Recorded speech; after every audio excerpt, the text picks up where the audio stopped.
வீட்டுக்கு வந்து என்னமோ 2 மாதம் தான் ஆச்சு. ஆனால் வந்த தூசி என்னமோ 2 வருஷத்துக்கு அப்புறம் வந்த தூசி மாதிரி இருக்குது. கிச்சனில் உள்ள தூசியை தான் சொல்கிறேன்.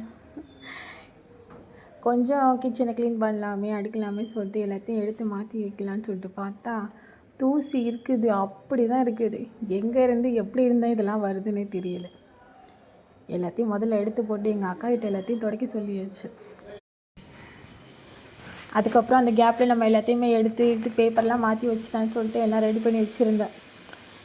எங்கள் அக்கா தொடச்சி தர எல்லாத்தையும் ஒன்று ஒன்றா எடுத்து அப்படியே நீட்டாக அடுக்கிடலாம் அப்படின்னு அடுக்கிட்டு முடிச்சதுக்கப்புறம் இப்படி தான் இருந்துச்சு. இதெல்லாம் எங்கள் கடையில் உள்ளது. பனாரஸ் வரும், உங்களுக்கு தெரியும்னு நினைக்கிறேன். அதை எல்லாத்தையும் எடுத்து அப்படியே வீட்டுக்கு ஜாமான் போட வச்சாச்சு. முழுசாக 2 மணி நேரத்துக்கு அப்புறம் இப்படி தான் இருந்துச்சு கிச்சன். ஏண்டா தொட்டோங்கிற அளவுக்கு வேலை வந்துருச்சு. ஓகே பாய், அஸ்ஸலாமு அலைக்கும். நெக்ஸ்ட் வீடியோவில் பார்க்கலாம்.